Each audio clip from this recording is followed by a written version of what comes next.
Hi, you guys. This is very exciting because this week I am streaming to, I think, YouTube and Facebook and Instagram. People on YouTube and Facebook, you're missing out on this effect that I'm trying that kind of makes me look like I'm bronzed or have been baked in an oven. That's kind of exciting. Hi, my name is Rebecca. This is Clear Tarot, Free Tarot Fridays until I think of a better name. A thing I am doing at noon every Friday where I come on here and sort of chat to you about something tarot related that's on my mind that I think might be useful, and then do a quick speed read, working on the quick part for whoever has a question. And it's first come, first read. Pop your question in the chat, whatever you'd like to ask the tarot, and we'll get into it. I am of two minds about whether this should be limited only to people who have not read with me before or not. So you can take advantage of my two minds confusion and jump on in whenever you want. I'm trying out Be Live for the first time, and I have no idea if this is actually working, but we'll find out. Live, people, live. So you guys, I forgot I had this. If you don't know what it is a pentacle. It is not, let's see, how would this work? The upside down version that is much maligned and related to Satanism or whatever. Hi, I see Anastasia, am I saying that right? And her question is what career path to choose, which is a great tarot question. So I'm going to chat for a couple seconds about something I wanted to talk about. Hi, Carla. And hi, Laura, and hi, everybody who is not being chatty, but who is working with me. So I'm going to chat to you for something about a couple seconds, and then Anastasia, if you can hang out, I will flip some cards and answer your question. If that sounds good, great. If it doesn't, someone else can ask me a question. So I forgot I had this. This is, if you don't recognize it, a pentacle made out of, I don't know what, brass. The pentacles are one of the 4 suits of the tarot. I wrote an ebook about a year ago, which you might have read and might not have, called Respect for Tarot, A New Way of Seeing. You can get it for free at ClearTarotNYC.com. And one of the gifts of writing that book was that I got very into the minor arcana, which is what we call all the cards that don't have big fancy names like the Devil and the Wheel of Fortune and the things that are famous, right? It's the other stuff. It's the 56 other cards that are more obtuse when we first look at them and are kind of like, what the hell do I do with this? And in some decks are just like a picture of the 2 of Cups is a picture of 2 cups. The 3 of Cups is a picture of 3 cups, which, unless you have looked at the traditional archetypal images, might throw you if you're trying to read for the first time. And I wanted to talk about one of the gifts of writing this book, right, was to get very into the minor arcana, and to suddenly understand that the 4 suits of the tarot are the 4 essential aspects of our lives, and understand that in a new way. And not just that, but that they're pictures of the tools we use as humans in each of these areas, right? The cup is our relationships, matters of the heart, the thing that we use to give and to receive. The wand is the thing, metaphorically, that we use, whatever it is, to plug into magic, to the bigger world, the great beyond, whatever that may be for you. The sword is what we use to get things done. It's our intellectual mind, our analytical mind. We cut things away we don't need anymore. We draw lines in the sand. We make sandwiches. We make decisions. We analyze, blah, blah, blah, blah, blah. And the pentacles are tricky for a lot of us because, I'm just going to say, to be really reductive and glib, we are afraid of money. We have like a lot of fears or issues or stuff about money. And so I notice that people tend to go one of 2 ways, where we either say pentacles or money, and everything to do with pentacles in your reading is about finances. And in some decks, they actually call them coins, right? Because I guess they're round and made of metal.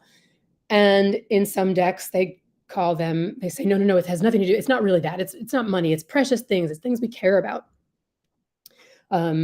And they call the pentacles, discs, or something that means nothing.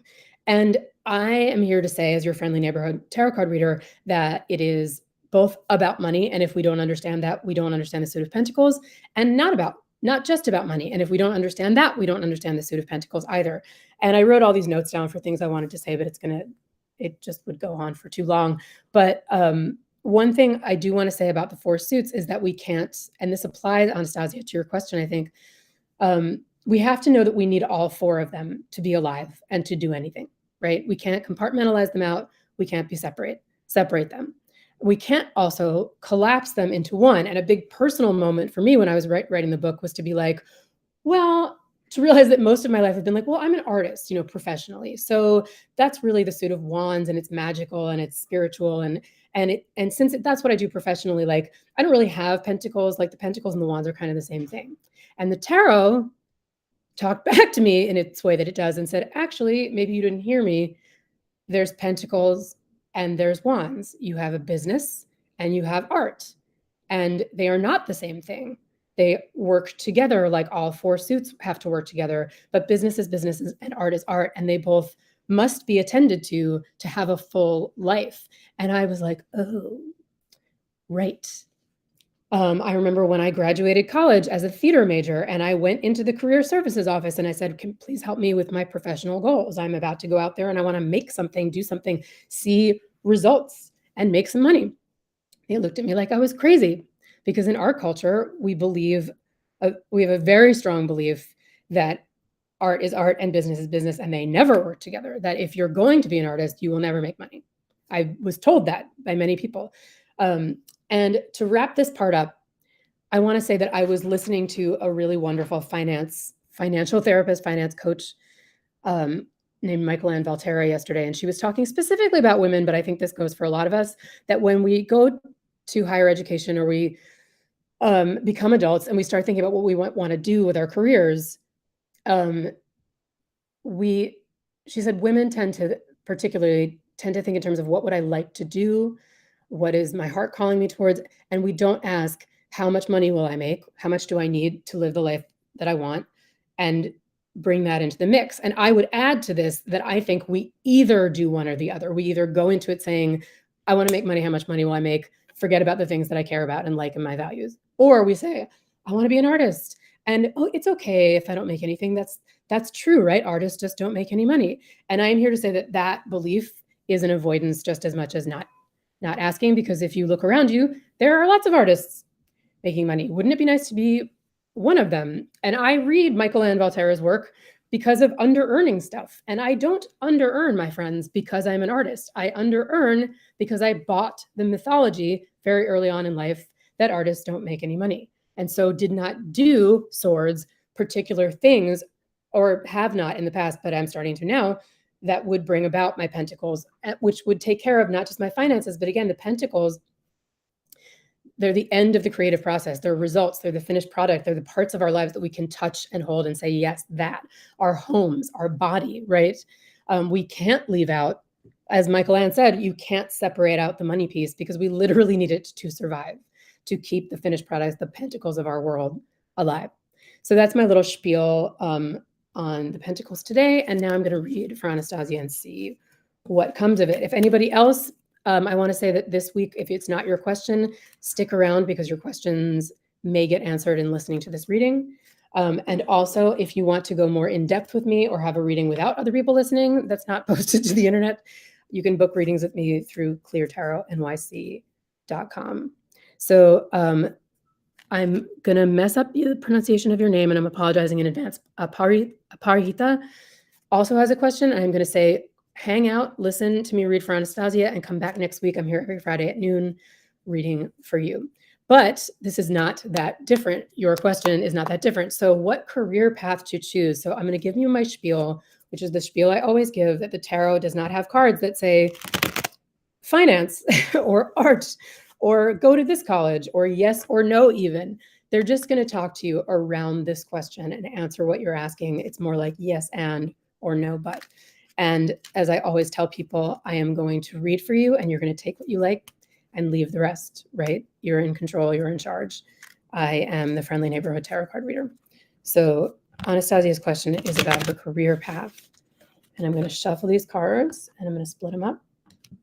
And then we're going to look at the spread. So hold on, please, while I look at these.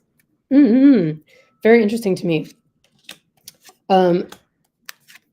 First of all, if I was this kind of lots of major cards. So this is a major question. I don't know anything about you, which is partially why I love doing these streams. I can't see you. I don't know what stage of life you're in. I don't know anything about your background, your gender, whatever. But it is a major moment, right? It's a major question. It's what you're really asking, like, is a very Pentacles question, which I also think of as like, what is my work? What do I leave behind? You know, and a Wands question, which is what is my Dharma? What is the will of the universe for me to do in my life? So 1, 2, 3, 4, 5, 6. What I see, and I don't know how you feel about this, and again, I am your friendly neighborhood tarot card reader, but I'm seeing a lot of major cards, and I'm seeing a lot of cards that have to do with teaching and leading, spiritual instruction. I mean, look at this first card we have sitting right here, the High Priestess. She's one of my favorites.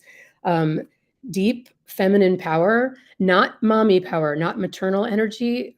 She's usually cloistered. She's sort of protected. She's got her ears covered. She's listening to the voice of her insides. She's getting ready to come out after deep meditation and share with the rest of the world what she's learned and what she knows. So you have a message. Ooh, so you resonate with this card already. I'm a Cancer too. I don't know anything about connections between tarot and astrology because I'm a very like fundamentalist tarot card reader. I just do tarot, but yeah, so I feel like I suspect you already know this about yourself, right? But we're heading into a life path that definitely involves a lot of alone time and preparation and focus and meditation and deep questioning of the self, and then coming out to share what you've learned. Because boom, boom, boom, right away we have the High Priestess crossed by the Fool, which results in the Queen of Swords, which is a woman who knows what she wants and what she's about to do. So this question of what is it, you know what I mean? Again, the tarot doesn't have like, teacher in a high school card or like life coach card, but it's kind of saying, don't worry about it because the particulars of it are minor. They're not major. They're not coming from the gods. They're up to you. You're going to decide them and it will become clear. The Queen of Swords is a clear woman taking action. But what I love about these two guys is that first you've got this like beautiful priestess, teacher, spiritual leader card crossed by, this is so fun, your spirit of adventure, So there's going to be some like risk taking. And I feel like before you make this decision about the career path, there's going to be like roving and questing before you settle down into anything. And it's a really good time. Both of these very different cards are saying it's a really good time to listen to your inner voices, right? The parts of you, the Fool always says, it's that feeling of like, this doesn't make sense, but I'm doing it anyway, and it's important, right? To be able to distinguish between like, I have a literally foolish idea, like this is dumb, and an idea that's like, doesn't make sense to the culture at large, doesn't add up on paper, strong, deep feeling of yes about it. Always follow that because it will lead you to clarity, right? So I feel like the career path has to do with you being a guide in some way, but in order to get there, we have to not forget to follow, to be an example, right? To let other people know that they have inner guides that they can follow. So follow your own. So I feel like there's going to be a very fun chapter coming up of like left turns and exploration and possibly travel. And like, wait, this job or this seminar sounds like something that isn't very me, but I'm going to try it anyway, and then coming out with like some massive clarity. And sometimes I feel like the whole reading is in the first 3 cards, but I'm going to look around and see what else. Yeah, I mean, long past, I feel like things have changed for you. There was a time in the past, and maybe this is ancestral, maybe this is mom or it's a past life, but there was a time where to you, your life path meant taking care of others in a very mom sort of way, in a very maternal way.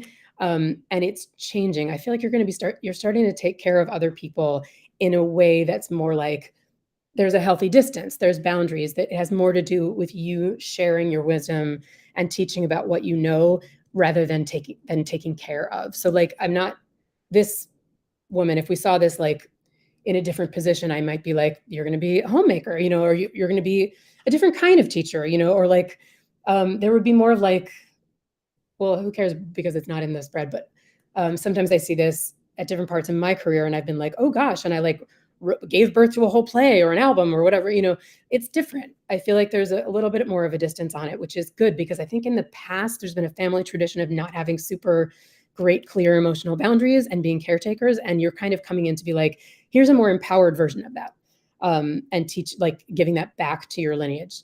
Hello, comment over here from Rachel. Hello, how are you? I am great. Thank you for weighing in and letting me know that someone's watching on YouTube and Facebook. So also very interesting, just as a side note, Anastasia, I feel like immediate past is this very lovely beginning of a relationship card, and immediate future is the World. So for what it's worth, I think there may be a decision coming up that's like my career and my dharma is pulling me in one direction, and an important relationship is pulling me in a different direction. And it's one of those things, like, I don't know, in the movie I'm writing about you, it's like you get the offer of your dreams in a different city just after you met like the partner of your dreams. You know what I mean? So it doesn't have to be a conflict forever, but it's going to start out that way. Like, we have immediate past as this very lovely human connection, and immediate future is like the great unknown is calling. And guess what? This one is major and this one is minor, which means that you have less control over this one. It's the world, the universe calling to you. That being said, all decisions are yours, but I think we're heading into a time of real guidance and really feeling like the world is kind of picking you up and carrying you. Again, you as you are right now, the Hierophant, another teacher, spiritual teacher, person inventing a moral code, teaching it to others, training others. To have both that and the High Priestess in the same reading, that might as well be like spiritual teacher, might as well be like, I could just say that to you and then move on to the next client. Let's see what else we have. I'm interested in environment. I think this is just here to be like, just again, keep going with the trust yourself thing, because I think to your environment, sometimes when we're going through a big change, we look like crazy town to the people around us. Like, everyone is like, there's so much going on with her. She's so distracted. She's like, there's so many options. I can't see her, that she's kind of dreamy. That's okay, because there's a lot of change going on. Anastasia says, that is so on point. I quit my job yesterday. Thank you I love the feedback, just to let me know that I am, not just talking out of my whatever over here. And I'm going to wrap this up by saying hopes and or fears. I think this is an important one when we're talking about career. The Seven of Swords is a little bit of an alarm bell, that when this shows up in the set, that's my music head talking, in the spread, we have questions of integrity. So I think there's like a little bit of a fear. There's a warning in here about like pushing yourself to make decisions too soon, which you don't need to do, because you have a very clear sense of when something is right. And this Seven of Swords is hopes and fears, right? It's like, it's kind of hoping that you can get away with certain things, or you're going to be in a sticky situation and making a decision, and it's going to be really hard. And it's like, I'd like to just cut corners and make this easier. And it's a fear of doing that and kind of screwing yourself in the process. So it's just saying like, slow down, do one thing at a time. Final outcome, Judgment. What a beautiful card for a life path reading. What that is here to say is that you're just, you're going to be, this is a question of being reborn, and also, again, Judgment, major card. So there's part of this in the next little while, you're going to be the one making the decisions and having clarity. And then also just know that there's going to be some big decisions made for you. I mean, Judgment is like wrapping up a very long period of questioning and uncertainty and getting to, oh my God, I suddenly see myself in a new way. I see where I've gone wrong. There might be some repentance in there. There might be like having to like tie up old loose ends and apologize to some people, but ultimately it's like starting over, like it's starting a whole new life. So I love this reading for you. That's what I see. Aparhita, take heart, come back next week. I will read for you. I hope everybody listening got something out of that. Anybody who wants to book readings with me privately, I am at ClearTarotNYC.com. Rachel, you should also come back next week. This is all free readings, first come, first read, but you can book readings with me anytime via the website. And I'm offering packages of 3, which makes it a little cheaper if you're going to want to come back for more than once. Anastasia, thank you. Thank you for thanking me. Thanks for being here, guys. I'll see you next week. Bye.